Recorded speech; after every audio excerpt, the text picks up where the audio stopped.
In this video, I'm going to share with you why you might find it very challenging to get out of stress.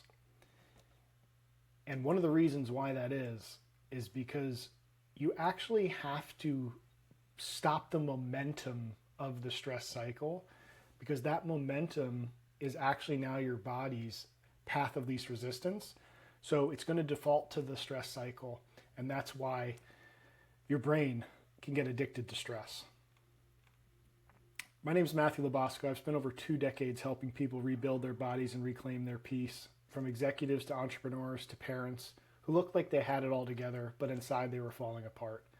Through my book, Health to Vitality, my live events, and one-on-one coaching, I've guided thousands of high achievers to escape the trap of chronic stress and discover a level of physical, mental, and emotional freedom they didn't know was possible. But here's what most people don't realize. Chronic stress isn't mental. It's biological. And the harder you push to manage it, the deeper your body gets stuck in survival mode.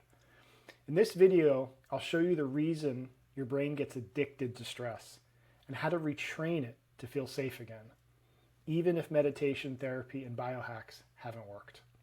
By the end, you'll understand exactly what's keeping your nervous system trapped and the first simple step to finally breaking free from the cycle for good. So if you're stuck in chronic stress, your brain is working against you. Neuroscience has proven that your brain can get addicted to the stress loop, rewiring itself for survival, not growth.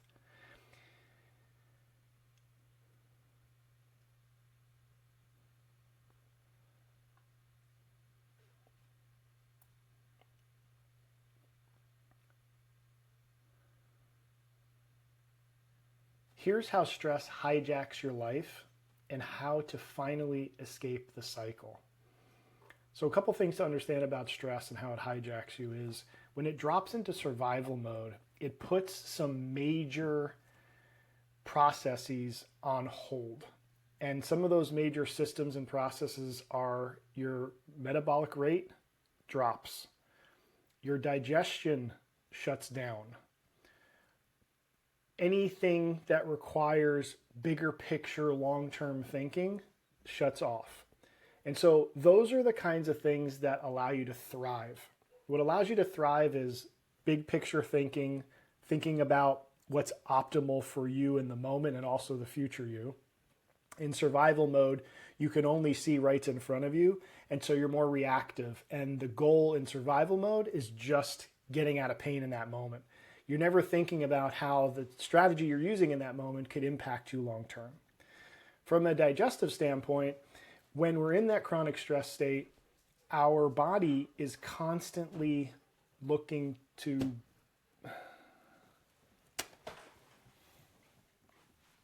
come up here.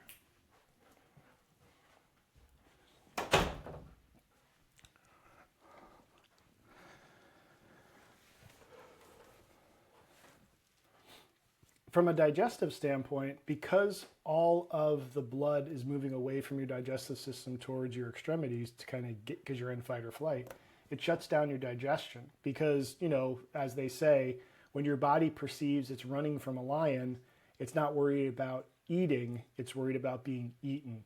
And so here's what's crazy. You can eat perfectly. You can eat, the perfect diet. And if you're in a chronic stress, you can't even absorb the benefits of the nutrients that you're eating. You can't even absorb the vitamins, the minerals, et cetera, and can't experience the benefits of it. So that's a major, major problem, and why the answer to a lot of these things isn't, eating better. It can be part of the plan, but it's not going to get the job done. You got to break the cycle. And then finally, your metabolism. This is really important too. Because you're in survival mode, your body goes into energy conservation mode. And you're working off of adrenaline and cortisol.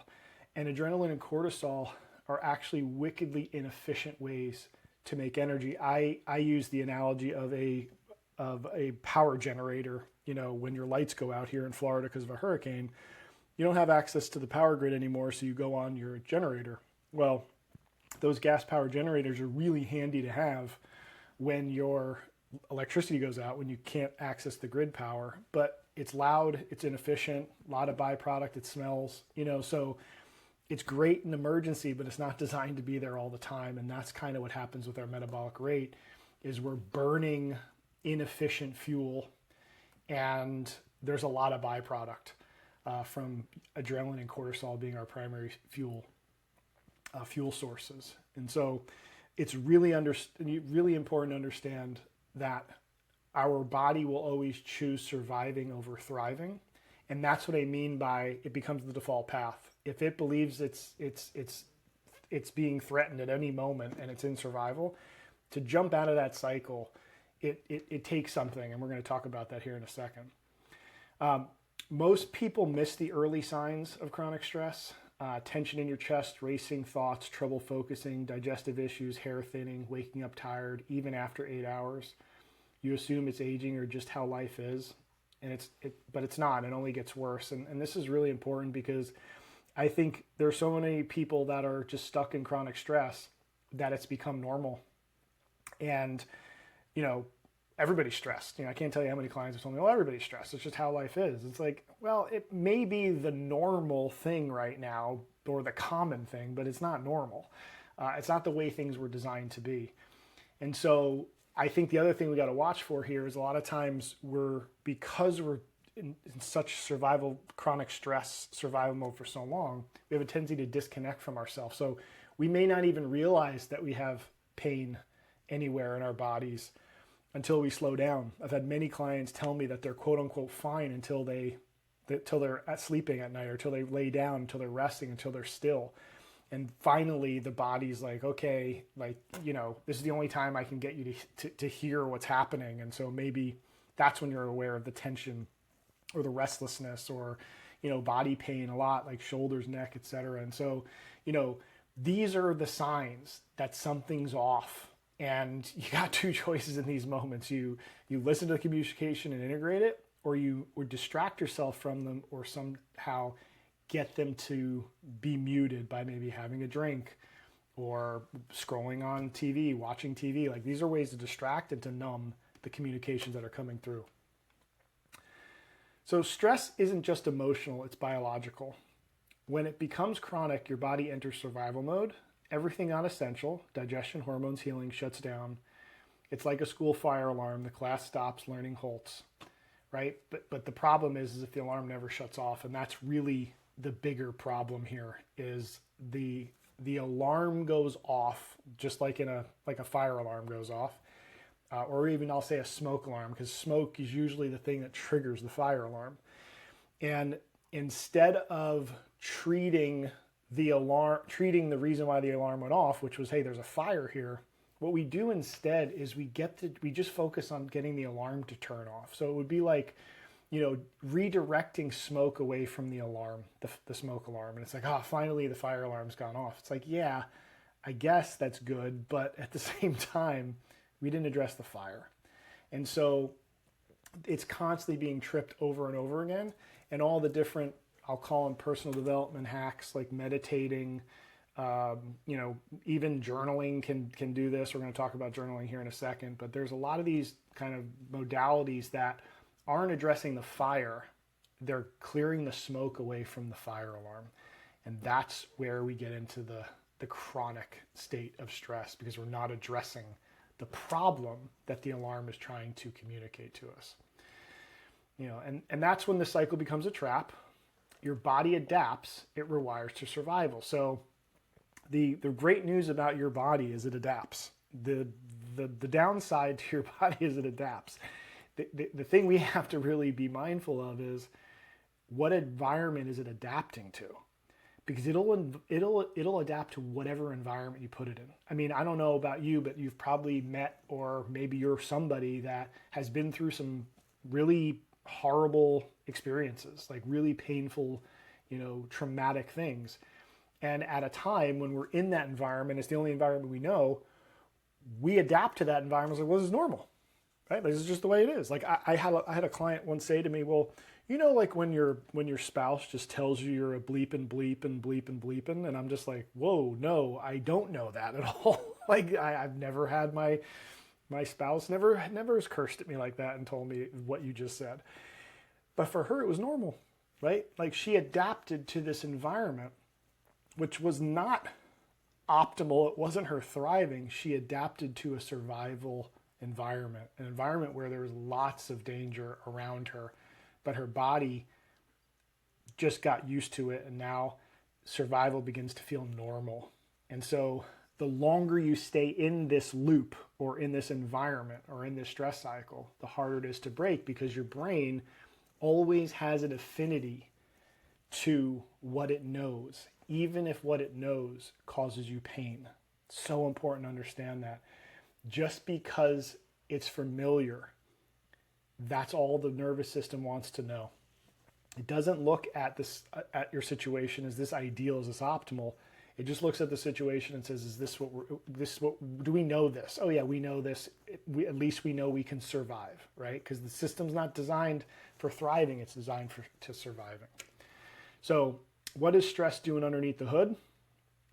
Well, nervous system becomes hypervigilant, right? It basically becomes the baseline. So if you're in survival mode, you're going to be on high alert because those hormones are spiking, cortisol and adrenaline, and there is like this sense of a high there, which is also the rush that you get. And that's where the addiction comes. Like it feels good to feel alive. But the thing that's keeping you feeling quote unquote good is also the thing that's slowly killing you. And that's that rush that comes at a huge cost. And some of those costs are your metabolism, like we spoke about earlier, it slows down. Your thyroid function drops. Hunger fades, fat storage increases. I get a lot of people coming in and telling me, that their hunger is like their hunger. They're not hungry, right? That their hunger fades, right? And that's really a yellow flag, right? Because when, like I said earlier, when you're being chased by a lion, you're not thinking about eating, and so it suppresses hunger. And then you stop and maybe you feel completely famished. I know for me, I wouldn't eat all day and then I'd get home and I felt like I had to eat the whole house. I was starving. So that's how metabolism's impacted. The immune system, again, at first in the chronic stress, when the stress response is initially, it actually improves your immune system. Like you're actually a little bit more resilient. It's one of the benefits of stress when you learn how to leverage it. But if the chronic stress stays around, if you stay in that stress loop and it just keeps looping on itself, it's not sustainable. So you actually inhibit healing, inflammation rises, and it's just this big toxic, cesspool because you can't detox anymore. The body is in complete protective mode, and it is protecting you, but again, massive cost. And again, this is why a lot of the superficial techniques, they don't work. What are some of those? That's the meditation, the breath work, even vacations. Again, they help you in the short term, and that's the key. It's short, right? But the fire's still burning. Silencing alarm won't save you, and that's what I was sharing earlier. Like you can't silence the alarm. You got to address the fire. Like that's the key. Your body has to feel safe again. And that requires, doing things that a lot of people, avoid, right? Because, a lot of times when I really get to talking to different people that are in this situation, like one of the first things I do with them is try to get really clear about what's happening in their life, right? And, they gotta be brutally honest with themselves. And a lot of times their situation, it's really obvious why the alarms are going off. Maybe it's a toxic work environment. Maybe it's a relationship. Maybe, there's some situation in their life that their nervous system is responding to. It's chaotic, right? Like I said, like it may be normal for you, but there's chaos in your life, especially if you have sensitivity, especially if you're a sensitive person.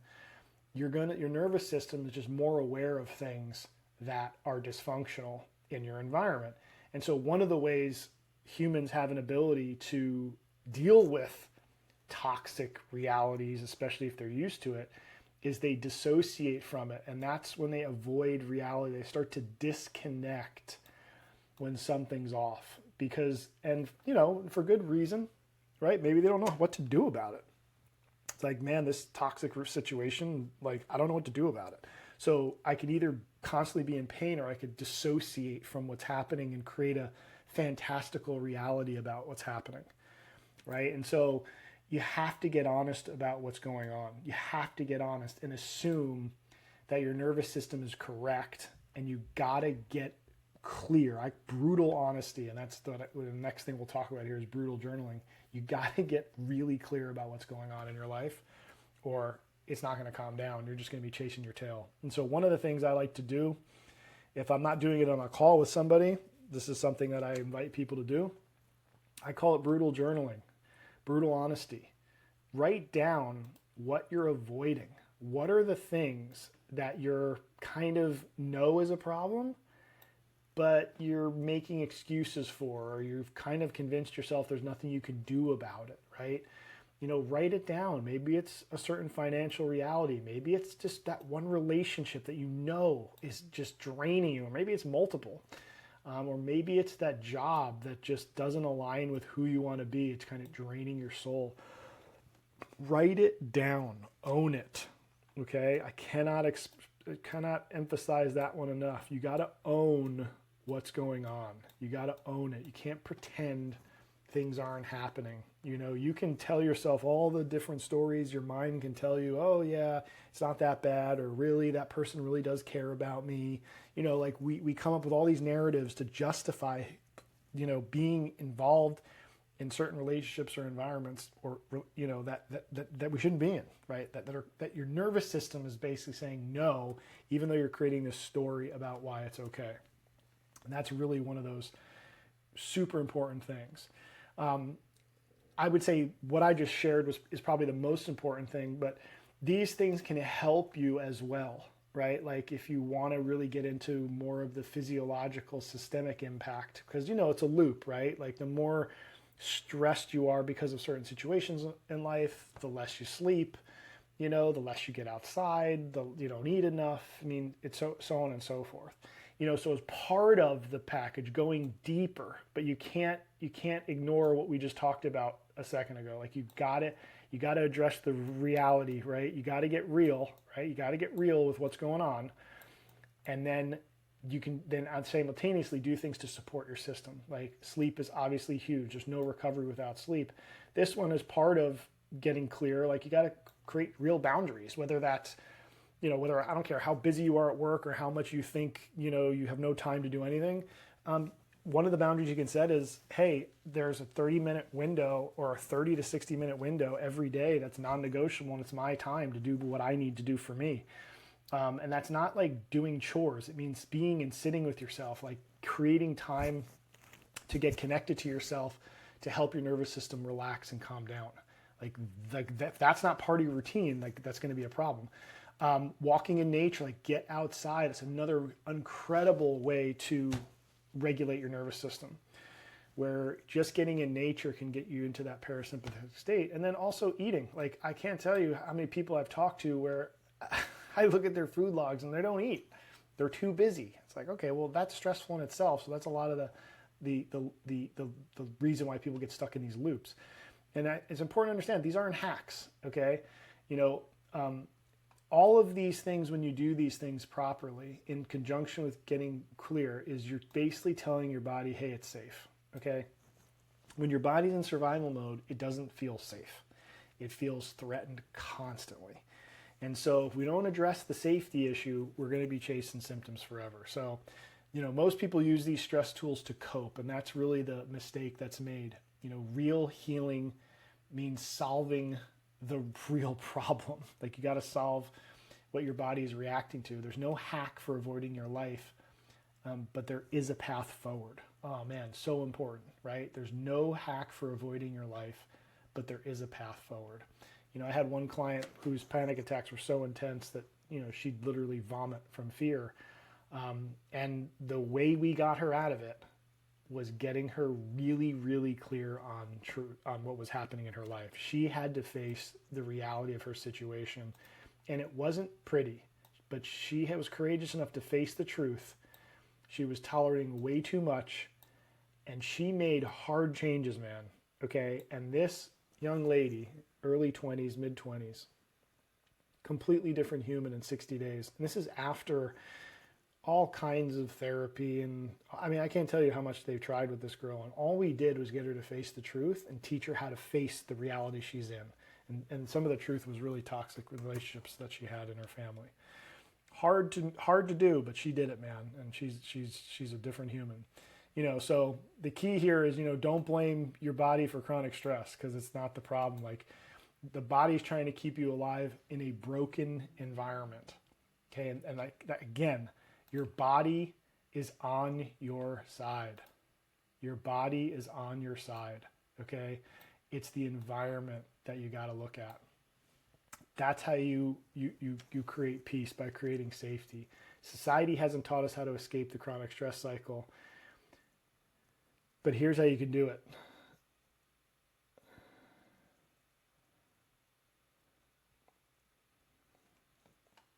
Society hasn't taught you how to escape chronic stress, but if you're ready to break free from this, and what I just shared with you resonated, or something struck a chord, like, book a consultation with me. I would love to go through what I call the 5 pillars that are the big catalyst to what puts people in chronic stress cycle. We'll do an assessment. We'll look at these 5 pillars. And you can look at my YouTube channel, like, I go through the 5 pillars of chronic stress. But getting on a consultation with me, we can start to rebuild that sense of safety by treating the root cause here, and not just giving you the next hack.